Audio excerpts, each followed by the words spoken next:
expect a win. I don't know, by knockout or submission. That's what I'm going to go for, but I expect 5-minute round of war at very high pace. It is the one we have waited our entire lives for.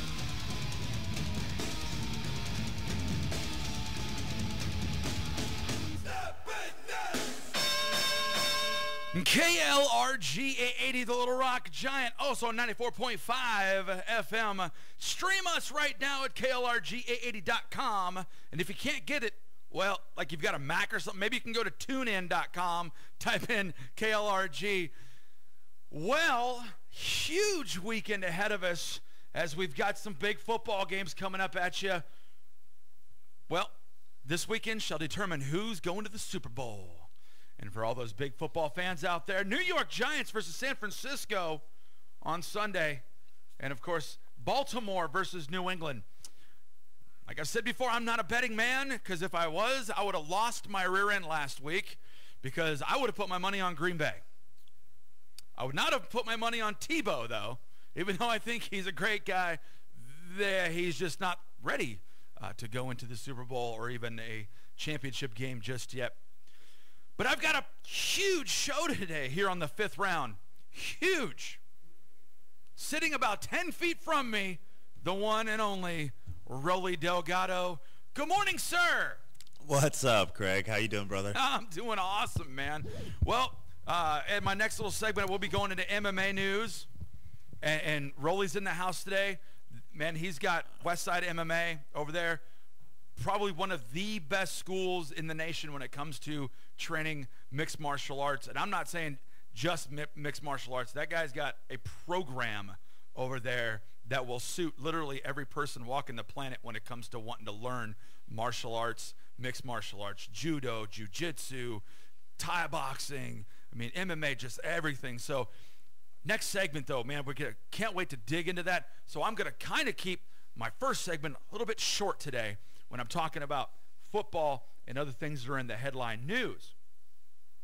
This weekend, like I said, AFC Championship, NFC Championship. Two huge games. And there's teams that people weren't really thinking had a shot at going there. You know, we look at the Patriots. Patriots, solid team. Does it surprise me? No. Tom Brady is hands down one of the best quarterbacks in all of NFL. Why? Work ethic. We'll talk about work ethic later and what it takes to become a champion. I talked about it last week. The guy has a work ethic. If you have a work ethic the way that Tom Brady does, you will not fail, or you will succeed 9 out of 10 times. It just is, because you have to work hard at it. San Francisco, beginning of the season, throughout the season, hey, Frank Gore, great running back. Didn't really expect them to be where they're at today, but with their coach Jim Harbaugh, wow. For a guy to come into the NFL, show you what he did with Stanford, now coming into the NFL with San Francisco, rocking it. He is the real deal, one of the best coaches. I give him Coach of the Year awards this year, period.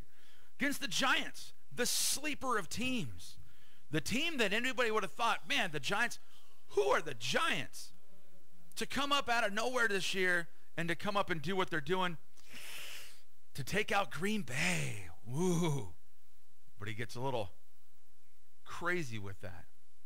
Now, there's a big goofy rumor went around yesterday all over the internet when it came to Peyton Manning. If you didn't read this, Rob Lowe, the actor, actually came out and tweeted that, oh yeah, my good friend Peyton Manning, he's going to be retiring and stuff. Blew up the internet. For a while there, he was the #1 most searched person, just because, oh my goodness, how is he going to retire? You know what? Personally, after having a neck injury the way he does and coming back after neck surgery, what does he have to prove? What does Peyton Manning have to prove to anybody? Nothing. He's won Super Bowls. He's won MVP awards. He's going down to the Hall of Fame. What's left to prove? Nothing.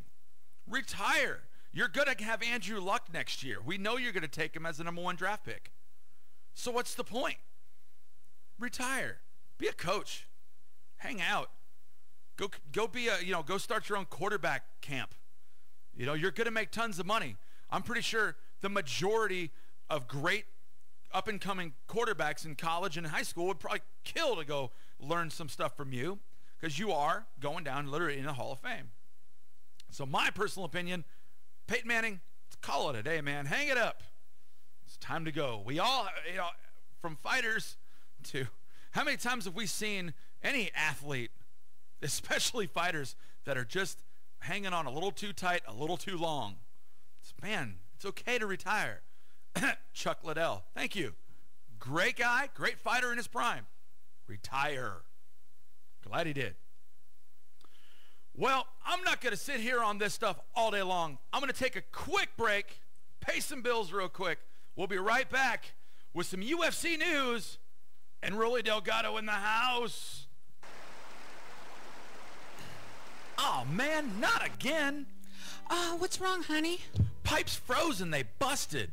Oh, my gosh. Well, what are you going to do about it? With winter upon us, we all know the dangers of busted water pipes. When the worst happens, are you going to call some rookie plumbing company, or are you going to call someone with prestige? Prestige Plumbing in Benton is there for all of your plumbing needs. Josh, the owner, is a master plumber and is licensed, bonded, and insured. No job is too big or too small for Prestige Plumbing. From custom residential installs to large commercial builds, Prestige Plumbing is there to get the job done right. When you're in need of a plumber with prestige, call Prestige Plumbing at 501-804-6445. That's 501-804-6445. Or stop by the shop at 3 Summerwood Drive in Benton. From clogs to customs, think Prestige Plumbing. Pipes are fixed thanks to Josh and the crew of Prestige Plumbing.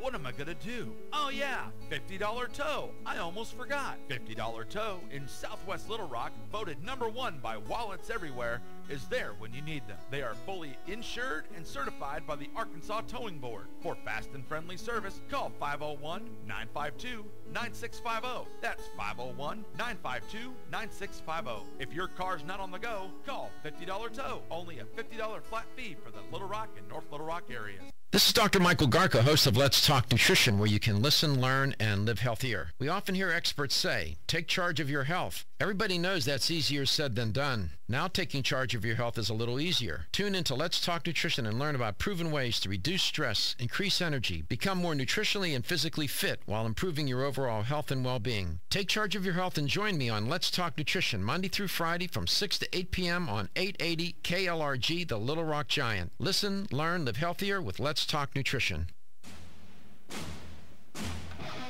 Let's get ready to rumble!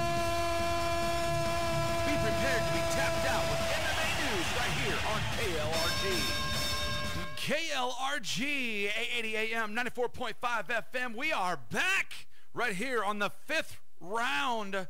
Well, my first segment was kind of short because, man, I am just pumped up this morning to get into my MMA news segment and talking about MMA. And I've got what's going to be probably one of the best interviews you'll ever hear on this station, hands down, with the man himself, Rolly Delgado, the crazy Cuban himself, in the house. Good morning, brother. Hey, Greg. Thanks so much for pumping up MMA in the neighborhood and having me on.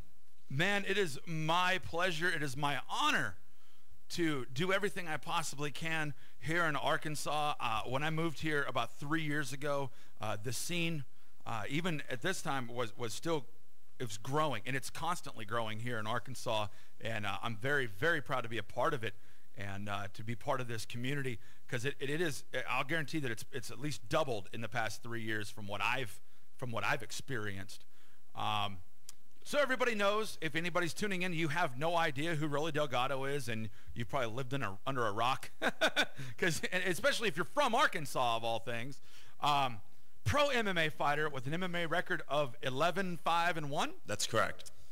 Former UFC fighter, cast member of The Ultimate Fighter, Team Nogueira versus Team Mir. Co-owner and coach at Westside MMA in Little Rock. Brazilian Jiu-Jitsu black belt. Currently still signed to Bellator? I'm not signed with Bellator. No, I won that fight, but I'm sure I could fight for them again, but we'll see in another month or two. He did just win that last fight with Bellator. You could have caught that fight on MTV, I believe it was. Unfortunately, I was on the undercard, so that didn't get played on MTV, but the show itself was, but I was on the undercard of that one. Okay. Well, a lot of people, now everybody's, when they tune in, UFC is being really big and adamant about doing the undercard stuff on Spike or Fuel and Facebook and stuff, which is really cool. Bellator, if anybody don't know who Bellator is, they're a great fighting system. There's awesome fighters in that system, in that company. They're just a little bit smaller. I don't think their payroll nobody's payroll is as deep as the UFC's. But a lot of the fighters that you see in the UFC have fought in Bellator. Some of them go back and forth.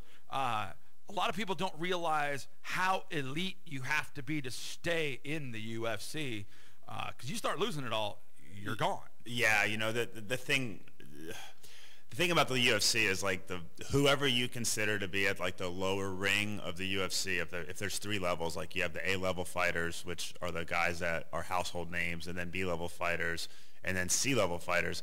In the UFC, even the C-level fighters in any other organization in the whole world, those are going to be the champions. It's so competitive, and that's just not where you really get groomed. Sometimes you pop in the UFC, you might drop 2 fights and come out, and then you'll groom yourself back up in other organizations, maybe grab a belt in another organization, catch a couple wins, and then come back in. But once you're in there, it's dog eat dog, and the reality is, very few people are going to win 70-80% of the time against that quality of fighter, and in this sport with so many variables.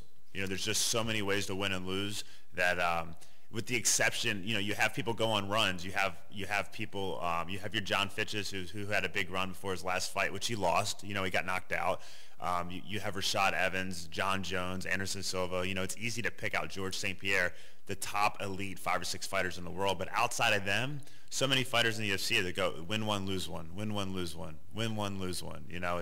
It's competitive. Well, you could see that too with these seasons. I think it's wonderful with the seasons of Ultimate Fighter. How many? I mean, we've had a couple hundred fighters come through that show so far, and a lot of them you either make yourself a name or you don't, and you go off somewhere else. But we've seen guys back and forth, and I like using the example of Jason Mayhem Miller. The guy, he's a great fighter. Then he just kind of, something might have happened that last fight. He gets in there against Michael Bisping and wasn't the fighter that we've seen in the past from him. He might have had training issues or anything like that. But he loses that one fight, and this is a huge household name now because of MTV and all of his stuff he's doing, that Dana White, as the CEO who is the face of UFC, you got to produce for him. And if you don't, I mean, even one fight, he's being threatened to not have a job the next day, would be kind of nerve-wracking, even for the top-tier guys. I have to agree. I put entirely too much pressure on myself when I was in the UFC. I always got a little nervous before fights, but I guess I just didn't take myself that seriously. And just, you just went and you fought. And then you get into the UFC and you get so tied into if I lose, my pay's in half. And if I win, I get my win bonus, which doubles my money. If I lose, I might get cut. And so you put all this pressure on yourself. And yeah, it's a grind. I think who would make the best MMA fighters are basically like the one percenters, the Wall Street guys, because they've got that pressure on them every day, and they're producing. They're getting up at 4 a.m. and driving in and work until whatever time at night. Like, it's a grind. It's so much pressure, and it's the ultimate rush though, and it's an amazing sport and an amazing experience to be able to fight at that level. But you talked about Mayhem Miller, and in my opinion, what happened there is that he built his name up outside of the UFC. And the reality is you're beating people that aren't complete fighters. Like, he had a great fight with Jacare. Jacare's an amazing athlete, great BJJ black belt, but man, Jacare's he wouldn't be top 10 in the UFC. No. And he's a big name because of his jiu-jitsu. And he was a big fighter in Strikeforce, and Strikeforce was never the UFC. So Mayhem Miller's the man. No disrespect to him, but he's a perfect example of what I was talking about. If the lowest people in the UFC are going to be the champions in other organizations. Exactly. And then when they get into the UFC, you saw it with Pride, all the Pride fighters, all the Japanese fighters, Gomi, not Kaluuno because he was in the UFC a long time, but you just see it. Other organizations come in, and the UFC is the cream of the crop. And right now, the United States is the #1 place in the world to train MMA. We are the powerhouse. We've got the wrestlers. We've got some pretty good boxing here, and most of the fighters are coming from the U.S. There are some really, really good studs coming from Brazil as well. But the United States is where it's at. #1 organization is UFC, and they're in a league of their own. Yeah, I mean, and right now the UFC is doing nothing but expanding even more and more. They're going global with Dana White and the UFC and the Zuffa, whole Zuffa organization and the Fertitta brothers. They're just looking to, they've been all this talk about, okay, well, we're going to have this world tournament. We're going to do the Ultimate Fighter Brazil, and Ultimate Fighter Japan, and Australia, and all this stuff. And then we can bring all these fighters that win all their seasons and bring them all together and have one big mega world tournament. It's global. I mean, and the great thing is I love seeing, guys coming from the Ukraine or from Russia, where you would think there's gyms in the middle of Russia. Well, yeah, I mean, Fedor, as we all know how Fedor is now, but in the heyday, Fedor was one of the biggest names in MMA, massive in Pride, Strike Force and stuff, till he started losing. People, my opinion, as good as anybody can be, eventually people will learn how to fight you. Yeah, and there's just too many variables. You may have a game that works against 98% of the fighters out there, and you may be on top, but the world is so big and flat now with the internet, with jumbo jets. I mean, you can be, I could just make a decision right now to be in Thailand, and I could be there in the morning. I could go to the airport, buy my ticket, and be there in the morning. I mean, the world is so flat that even if you're beating 98% of the people, there's somebody that's going to match up well with you, and eventually they're going to run into you, and you're going to lose. And it doesn't matter who you are, you're going to drop fights. And yeah, I think the thing is, what people need to realize with all things in life is it just comes down to money. The UFC wants to make money, and because they're making money, they're growing. And that's what you need. Anything that people are doing, you want people to do it for the love of the sport, and I love the sport more than anybody. But the organization, the gym, the coach, the fighter, everybody has to make money to succeed and to grow, because the passion just doesn't put food on your plate. And the UFC's making money, and look what it's doing. It's growing like crazy, and that's what it takes. And you see sports, without that you can't make money in, they're all dying. Judo.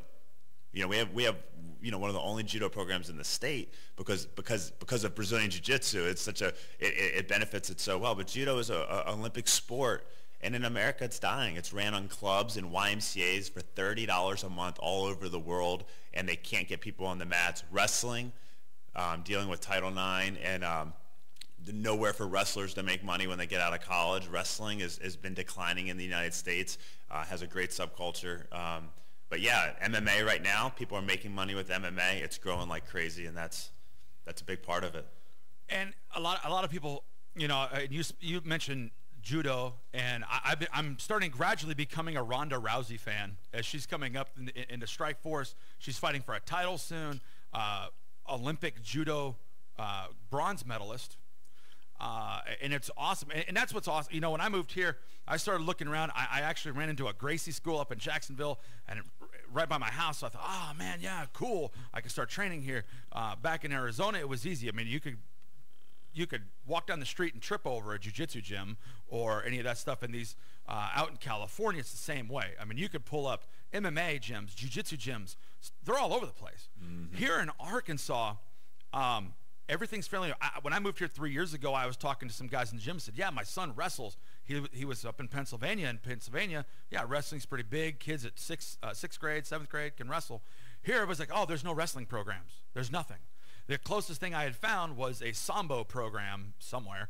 And but just now the high school wrestling is starting to finally gradually come in. I think Cabot High School, Jacksonville, some of these, the high schools are starting to finally get wrestling, where in other states like Iowa, you've got a wrestling pedigree. Everybody comes up wrestling in Iowa. Arizona State, huge for wrestling. Our neighbor state, Oklahoma. Oklahoma, one of the best in the country. Massive. Yeah, and we share a border with them. Yeah. And then you cross the border, and it was nothing for so long. But luckily, a good friend of ours, Greg Hatcher, stepped up to the plate and just, man, that guy put it together. That's awesome. He put it on the map, and now we have it. 5 years from running kids wrestling in Arkansas. So I'm very grateful because I want my son to have the opportunity. I hope he decides to, but to me, wrestling is the #1 sport for kids. It's awesome. But yeah, my son started. He did two seasons of wrestling, and now he steps on the mat. He's been doing jiu-jitsu for over 2 years now. So 4 years of grappling on the mat so far, and very proud that he's only 11 and doing what he does because there's a passion for that. And everybody out there, not only can you get yourself into doing martial arts, but this stuff is for you and your kids. That I've seen kids as young as 3 and 4 years old start on the mat, and the discipline that is instilled in these kids is above and beyond what you can imagine unless you actually try it. Put your kids on the mat. See what it's like. There's nothing. Here's what I would say. There's nothing more gratifying than seeing the smile on your kid's face the first time he ever rips an arm bar. The first time, and you're talking about a 4 or 5 year old, and they get that arm bar, and they're not even getting it right, but they're looking over going, Dad, look at me, look at me, look at me. And you're just like, oh, man, it's just awesome. But then, like I've noticed with my son who's 11, and I've been doing this sport for quite a few years now, and you have that bond. Just like for a lot of folks that grew up with the traditions of, I went fishing with my dad, hunting with my dad. Me, I train with my son, and I know Rolly's a proud father himself, and I'm pretty sure that young Rolly, little Rolly, is definitely going to be coming up with a passion and a love for it. I hope so. I hope he does because he has the opportunity to come up in a world-class gym. And right now he loves to run with the kids and do the classes and stuff. But I've made a commitment not to coach him personally, and because if you look in history, it's any father that's coached their kid, it's such a tough thing to do because you can't turn the coach off and turn the dad on. So luckily, I have a huge coaching staff, and I'm gonna turn them over to my son and vice versa, so that I can just be dad. Because man, my students are phenomenal coaches. My coaches are phenomenal coaches, and I don't want to pressure him. And it's almost impossible, when your dad was a pro fighter and the coach of the gym, to not have pressure. Exactly. Everybody expects the coach's kid to be the best, and I don't want to put him through any unnecessary pressure. But I hope that he enjoys it, but whether or not he does it as a career or whatever, that's 100% going to be up to him. And his mother is very artistic. He may end up being like the next Vincent van Gogh for all I know, and that'll be fine too as long as he's happy. But I can promise you this: that kid's going to know how to defend himself at the very least. Amen to that. Amen to that. Least. So okay, Westside MMA. Let's talk about Westside. Let's tell everybody. 50,000 watt radio station here. We're covering the entire great state of Arkansas and into 6 other states. So let's convince people to move to Arkansas for Westside MMA. Tell us about your school, sir. Absolutely. And thanks for the opportunity to talk about it. Now, I love my gym. When I travel and train all over the world, I can't wait to get home and share what I learn with my guys, and then also just get back with my guys. I love to train with other people. But Westside it's not just a gym; it's a training facility. It's like you have basketball courts, and then you have like giant recreational centers that have basketball courts and pools and stuff, like the athletic club. That's what Westside MMA is. We have a ton of different programs going from little spider monkeys, 3 to 5 year olds, all the way up to people in their 60s training there, and not everybody. It's obviously like the premier MMA gym in the area, and that's just from experience. We've been around a long time. We've put people in Strikeforce, Bellator, UFC, all these great shows, but there's so many people there that are just kickboxing to get in shape, and they will never punch somebody in the gym or get punched. They want to hit the bag and they want to hit the mitts. There's so many people in there that just do judo tournaments, really, really small subculture. Of course, our BJJ program is phenomenal. One of my best friends and great students, Hillary Williams, world champion BJJ. Mark Sniff just moved back. He was running a program at Fort Smith, great brown belt. Chris Pierce, phenomenal purple belt, running the Benton Benton, Arkansas, Westside MMA. We have an amazing BJJ program. Catch wrestling. You know, everybody knows who the Gracies are. Well, there was one guy that beat the Gracies at all of their, at their game, and not just beat them, but dominated them. All of the Gracies that would fight him, and his name was Sakuraba, and his coach trains at my gym. You know, and that's a piece of history, which pay attention to that, because what we consider to be fact or history, just like the previous show was talking about the media, you know, what we consider, just because we hear it 10,000 times, we take it to be true. You know, the reality is, you know, it wasn't just the Gracies. They created MMA, but the reality is Sakuraba beat them all that would fight him, and that was 5 of them.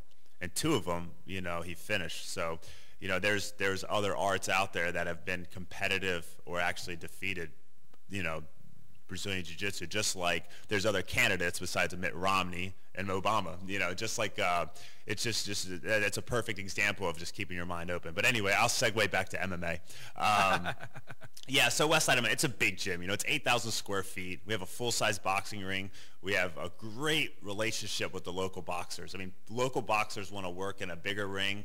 We have a 20-foot ring that's elevated, and they come in and they do their sparring from several different gyms at our gym. ABC Boxing's been down several times. Straight Right Boxing comes in, and what a great benefit that is, you know, for Definitely. An MMA gym to go, okay, I'm going to fight MMA. But when I'm boxing, I'm not just gonna box with MMA guys. I'm gonna box with boxers, pro boxers, high-level amateur boxers, and then go. You know, when I'm wrestling, I'm gonna wrestle with Billy Robinson. You know, guy's a European champion. When I do my judo, other takedowns, I'm gonna work with people that were nationally ranked on the Olympic ladder, and I'm gonna train with them in my judo. So that's kind of our mentality. And if you're interested in training or you like watching the UFC, you should check out my blog, Mixed Martial Arts, in LittleRock.com. I tried to make it as long as possible. Mixed Martial Arts in LittleRock.com. And I write a lot about how, you know, MMA, they say, you know, you're the jack of all trades and master of none. You hear a lot of martial artists say that. But you watch the UFC now and you see the reality is you have to be a master of all trades now in MMA. And that's just... It's so hard. It is so hard to be great in MMA, and just to know a little bit about everything, that was working in the late 90s, early 2000s. But now, I mean, you've got to be able to defend a takedown against an Olympic wrestler. That's the level of MMA. You have got to be able to throw punches with an Olympic-level boxer. You've got to be able to grapple with a world champion black belt. You have to be able to do all of those things in MMA. It's crazy. And I'm not exaggerating. You know, Nog Guerra's younger brother, Little Nog, he was a Pan American medalist in boxing. You know, you have there's just a plethora of Olympic medalists that have been in the MMA, but you have to be able to deal with the best in the world in all these different areas. It's unbelievable. So that's what we're trying to do to the best of our abilities there at Westside MMA is have as many different great programs so that our MMA fighters can be specialists and work in these specific programs and then tie it all together and become MMA fighters. Don't come to my gym and go, I want to sign up for MMA classes, because you're going to have to go to kickboxing first and learn how to throw a jab, cross, and a hook. And you're going to have to go to BJJ first to learn how to escape them out and hold side control and do basic submissions. And then after you've put in your time, you can start training MMA. But you don't just go and grab a hammer and start building a house. You're going to go and you're going to learn how to frame that house. You're going to go learn how to pour a foundation. You better learn how to hang sheetrock, electrical work, plumbing. You're going to have to learn all the specialties before you just go tackling trying to build your own house. And that's how MMA is, and that's what makes us unique, at least in this area, not in the world, because this is how all great gyms operate. We have specific programs to learn your trade, your craft, and then you tie it all together. Then you can do MMA. But you can't walk in the door and just start doing MMA right away. There's a reason no great gyms train that way. See, and it's a great thing. And if anybody who tuned in last week literally almost heard verbatim the same thing from Nathan Kirby, who was another pro fighter, is that you have to build a foundation. You're not going to walk into a gym, look at the coach or the owner and say, I want to be an MMA fighter. Okay, well, what have you done before? Just throw some gloves on me. I got great hands. I've been in 50,000 street fights, and I've won them all, and this and that. Who cares? You walk into these gyms, the first thing you'll notice, and I've noticed this about all these gyms out there, from working in them and being in them and stuff, you'll look at these guys, and the last thing that any man will do, especially men, before they ever grab that handle, is they'll poof out their chest. And they'll sit there because they want to walk into the gym and not think, man, I've never been in here, but I don't want to be the punk. I want to be known as I'm going to be one of the toughest guys that walks in here. And guys, we get this big ego when they think, oh, man, I'm going to walk in here and be this big tough guy. Trust me, there are many people that are tougher than you. I do not care if you are 6'4", 285 pounds. You walk into the gym. If you don't know anything about being on the ground or actually throwing punches correctly, I will take the 135-pound, 18-year-old kid who's been training BJJ for a year, who's going to take your big butt down and make you tap six times or more. Yeah, absolutely. It's you nailed it, and there's a huge correlation between people that succeed in my program and people that don't. There's a huge correlation that from people that succeed. It's the guys that come in and they all say this. This is the guy that succeeds, the guy that stays and becomes what I consider to be like a real part of the foundation at the gym. I have several people like this, people that are in the gym, and Craig, you've never heard their name. You don't hear them on Facebook bragging about training. I have several fighters like this, and not fighters, members. They come in and they're humble, and they say, I'm really interested in this, and I don't think I ever want to fight. I just want to train. I'm not a tough guy. They're so humble. And they come in and they keep to themselves and they grind it out. They put in the work, and they're there every day. And all of a sudden, because they're there every day, they start to get a little more attention. You reward them. That you can't give everybody individual attention. That's something that everybody's going to tell you. But if there's 30 people in a class, 20 people, 10 people in a class, not every single, you're going to try to reach everybody, but there's people that are there every single day. After class, they get a little attention. Before class, they're warming up, they're practicing, they get attention. And these people, they end up being the best fighters in the gym. Yeah. And then some of them don't even fight. Yep.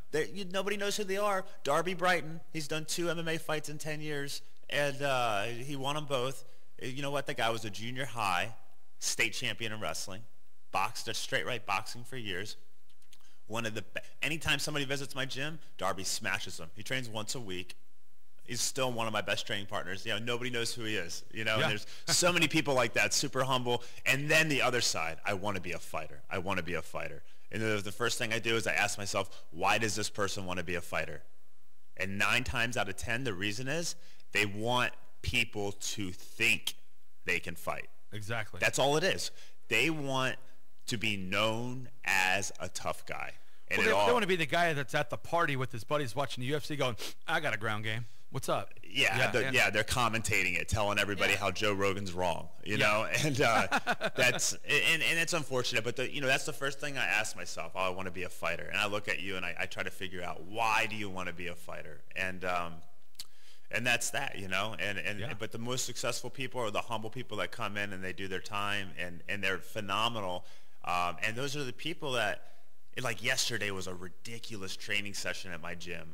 We're 4 weeks out from the AXC, and I have 7 or 8 fighters that are fighting on that show. So we did some really, really hard sparring last night. And there were several guys that were part of that sparring that aren't fighting. Yeah. And they were whooping the tail off some of the fighters. I have a student, I won't say his last name, but a guy named Jared, and he's in there. He did one kickboxing match, and the guy's really, really tough, and he's out there beating the brakes off these guys that are MMA fighters, So it's really cool to see that. I think another thing that people got to realize, and Rolly just a couple minutes ago was talking about bringing in these other fighters, these boxing coaches and boxers from here, wrestling coaches. Now, realize something, folks. This is one of the few gyms you're going to find that you will get not only great everyday instruction, but you're going to get those external fighters to come in and train for your boxing and stuff. Pro fighters, correct me if I'm wrong, Rolly, how many pro fighters, on average, before they go to a fight, train at multiple gyms with multiple other fighters and trainers from the everyday that they do? Yeah, it's the norm, that fighters will cross-train and have coaches even in different gyms in most cities. ATT, for example, I was down there training before my last fight in the UFC, and they have a thing called Blockade, and it's Monday, Wednesday, Friday in the morning, and that's when they do a lot of sparring, not very much technical work. But then almost all of those fighters, there's 30-something people. Holy cow. Dennis Kang, George Masvidal. I mean, Din Thomas,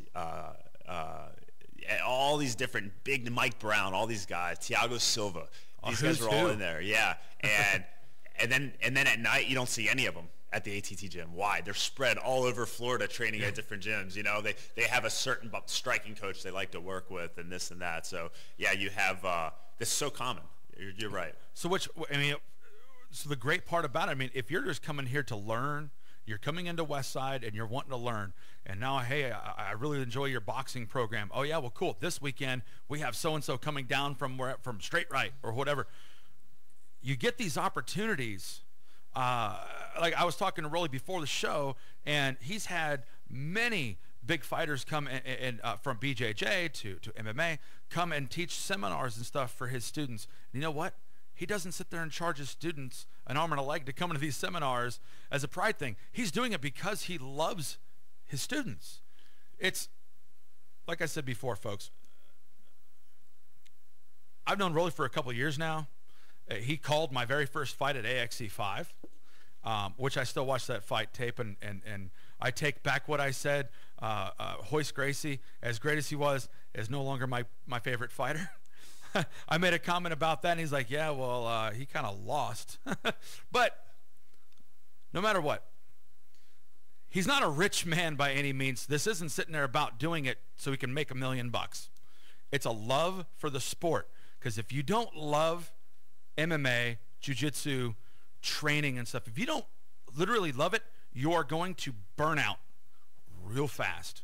I've seen 1 million faces come and go in every gym. They come in, oh man, I'm going to be the hardcore thing. They take 2 classes. Then they realize, man, I actually have to work. I'm a white belt. What do you mean I got to wait probably 2 years to get a blue belt or anything like that? What do you mean? I want instant gratification. No. Learning the arts is no different than a musician learning his craft at playing guitar. You don't pick up a guitar today and play like Eddie Van Halen tomorrow. It does not happen. Rolly, you're a black belt in Brazilian Jiu-Jitsu. How many years did it take you to achieve that level? Yeah, just under 10.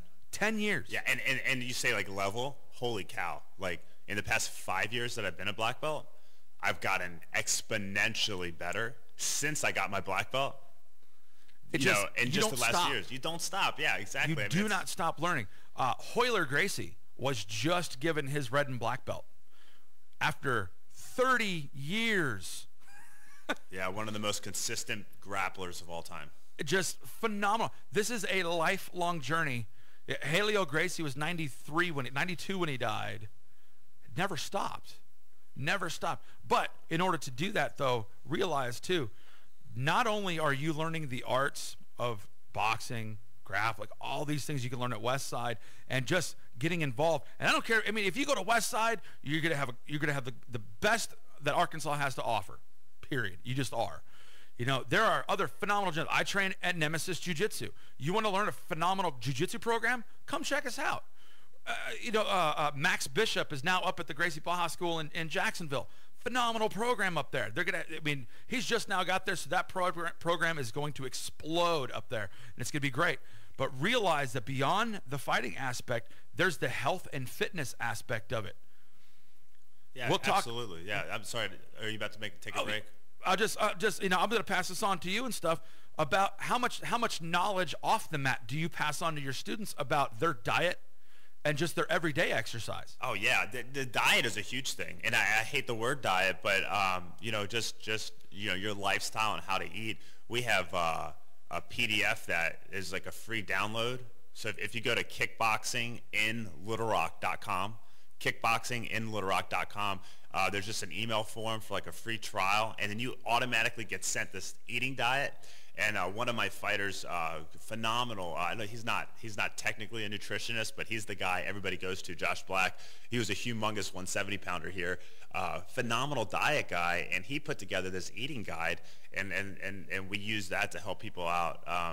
But the thing about the gym is for most people, it's fitness and therapy. It's a place to have some fellowship with other like-minded, hardworking people. And that's the thing. It's a lot of mental relaxation and therapy, man. It's where people can go and unwind and not be thinking about work, not be thinking about bills, and then also stay in shape, which is obviously gonna help you out not only physically but mentally as well. You're gonna feel better. The people that train all the time at my gym are happy people, and I think it's no coincidence. In the studio right now, ladies and gentlemen, former UFC fighter Rolly Delgado, head coach over at Westside MMA. Folks, we're going to take one pause real quick for about 10 seconds for station identification. You're tuned in to KLRG Sheridan, Little Rock. KLRG can also be heard on the FM 94.5 translator K233BF in Little Rock. And we're back. KLRG 880 AM, 94.5 FM. Also found streaming on KLRG880.com. In the studio right now, Rolly Delgado. Rolly, okay, so we're talking about health and fitness. Now I'm going to go to the dark side of it just a little bit. I want your opinion because I love hearing the opinions of not just the other fighters, but of the pros. Cyborg Santos, King Mo, popping for Winstrol, I love and this. all the good stuff. Yeah, I love this topic because anybody that knows me, I'm a bean pole, literally. I mean, you can quote Dana White as saying that. I'm so skinny. I've never, ever been the stronger fighter in a fight. And so for me, it's weird because I've always been a tactician and I have really, really good reach. And so it's never been about strength. And I've never lost a fight, ever. Never lost a fight because I wasn't strong enough. And I think people need to be a little better at being mentally tough. You go into the fight, you know how many things have to be equal for strength to matter. Your technical level, your conditioning, and then your heart. If all of those things are equal, and it happens, then that little difference in the steroids is going to make the difference. Yep. But if you take all the juice in the world and your heart's hollow, if your mind's not focused, it's not going to matter. So I've never done I've never done a drug, period, let alone steroids. But I see this happening, and I believe I was naive for a long time. I just assumed, there was just a few bad apples in the bunch. And they got all the press, they got all the media. That was my take on it.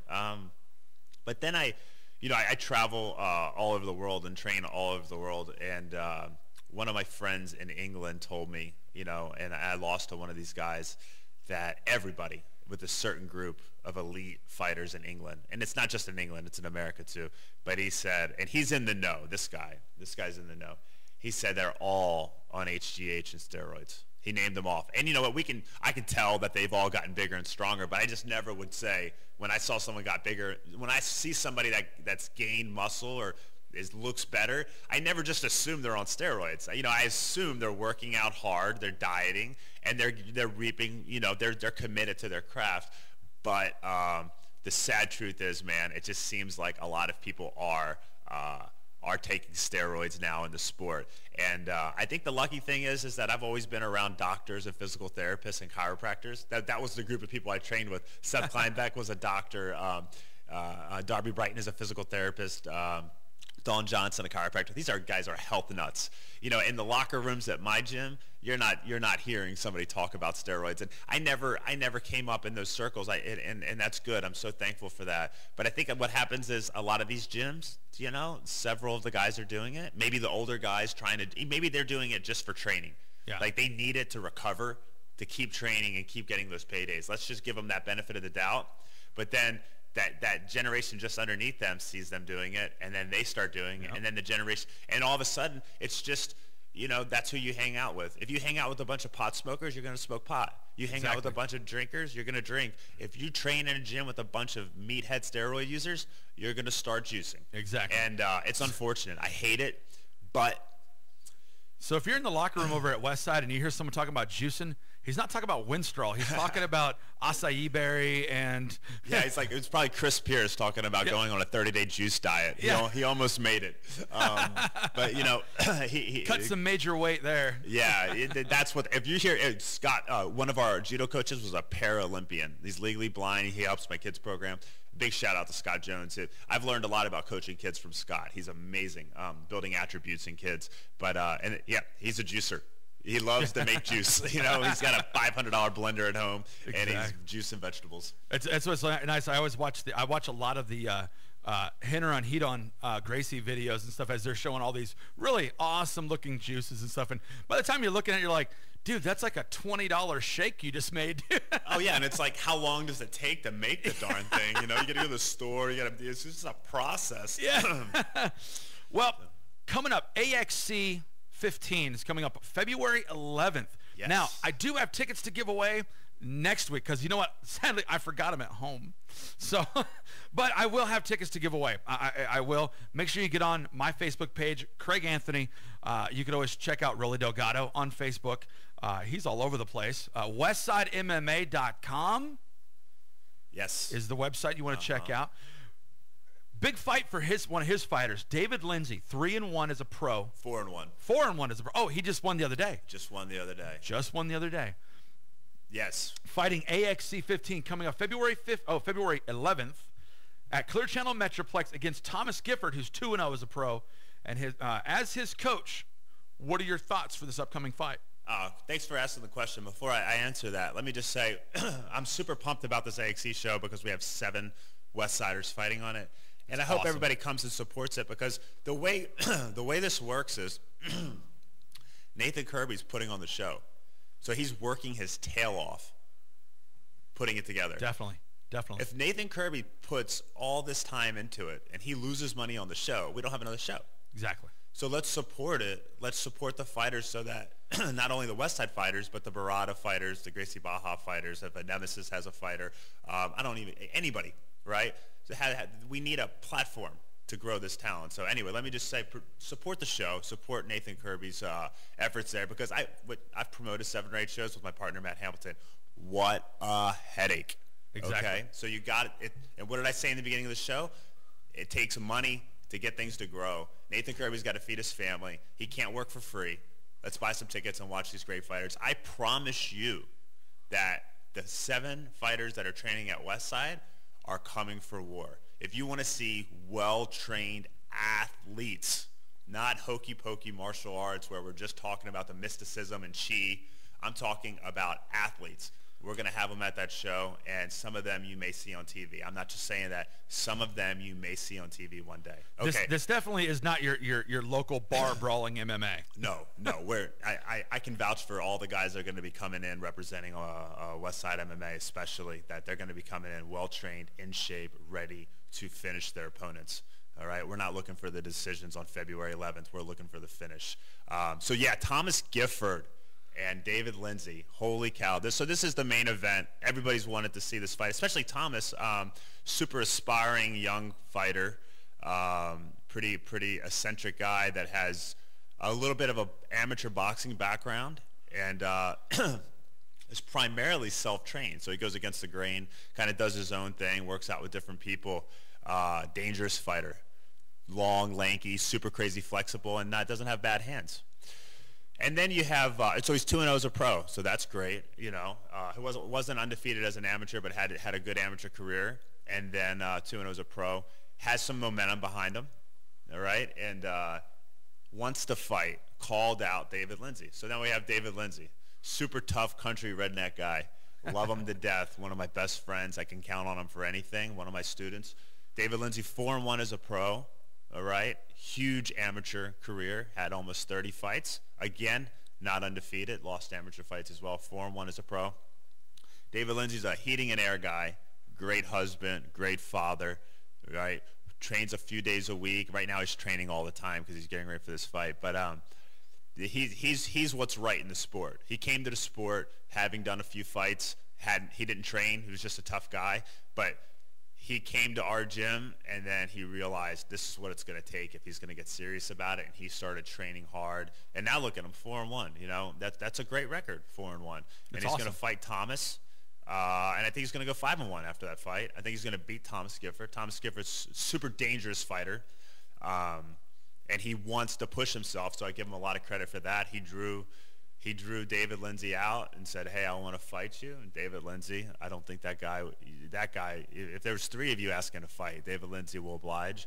And David Lindsay has a great reputation for being very, let's just say he's not a quitter. The guy, you can throw bricks at him, and he's going to keep coming forward. And he just knocked his opponent out in 27 seconds. The guy was 10-0 as an amateur. 10-0. What's David Lindsay do? David knocks him out in 27 seconds. Very underrated striker. And it just shows right there that step into becoming a pro. For a lot of people might look at, oh, well, what's really the difference? Oh, I just paid to the commission. I became a pro. The level that you will now be thrown at is a lot different. It's one thing for guys to make amateur fights and go, okay, well, this guy's 1-0. People got these really small records. And a lot of these fights at AXE, you're going to see a lot of that. Guys with amateur records of 1-0, 2-0, not many guys still fighting at AXE. 30 fights as an amateur, that's a lot of fights. People don't realize that's a lot of good fight. And you better love to fight if you got 30 fights. Exactly. You're going out of your way to fight. I watched two Friday nights ago, my son and I were at home. We were watching ESPN Friday Night Boxing, and there was a young man stepped up. As an amateur, the guy had 382 amateur fights before he stepped in. He's now 11-0 as a pro. But realize how much fighting that really is. 385 fights is incredible. And so, Rolly, how many amateur fights did you ever have before you turned pro? I had 10. Yeah, but that was before anybody knew it. That was back before there were MMA gyms, because nobody could make money selling MMA. We had to explain to people why you had to learn how to. You couldn't just throw an uppercut when someone shot a double leg. It wasn't that simple. So we didn't have a ton of opportunities to fight. I was an amateur for quite a while, but I had 10 amateur fights before I went pro. 10 amateur fights, and realize, folks, this to get ready for a fight, like there's a good chance I'll be fighting in the next couple of months. Right now, I'm working on my technical skill stuff. Once the fight is signed, it's game on. I'm 6 days a week in the gym.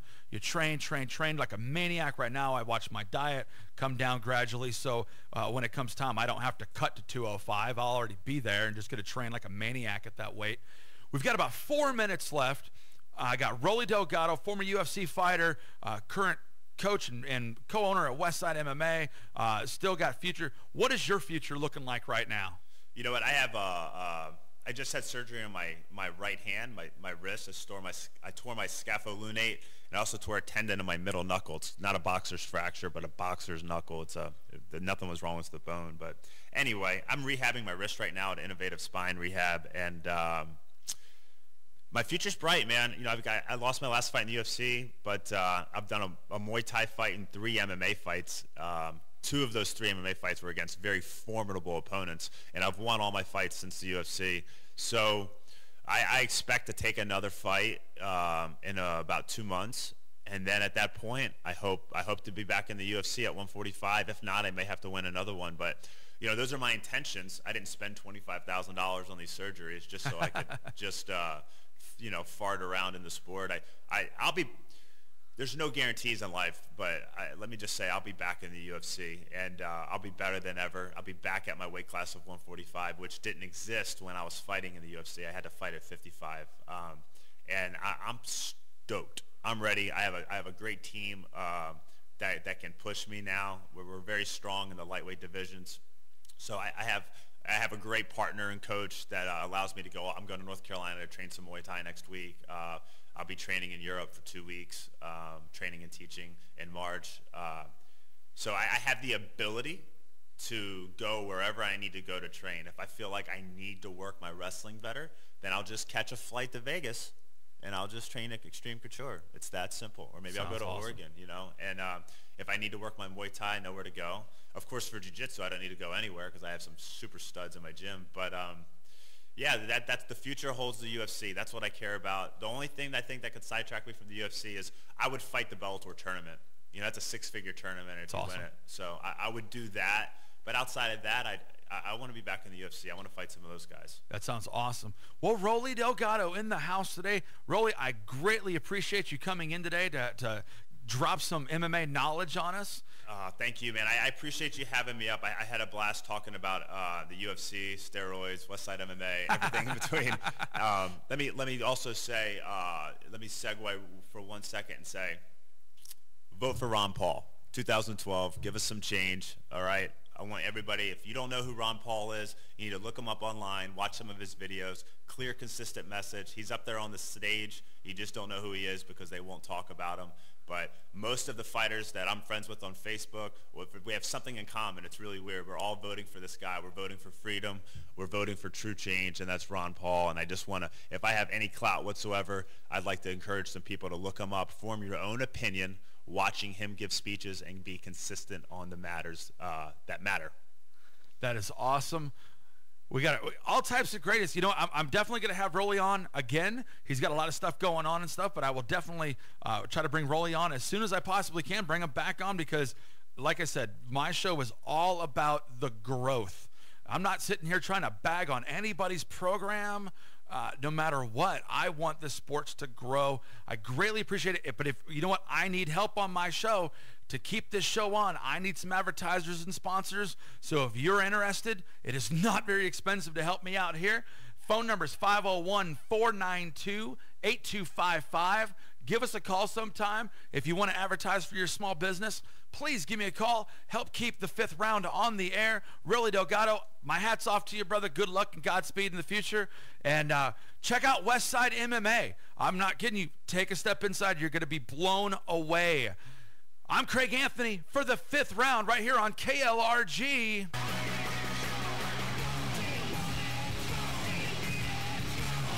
Expect a win.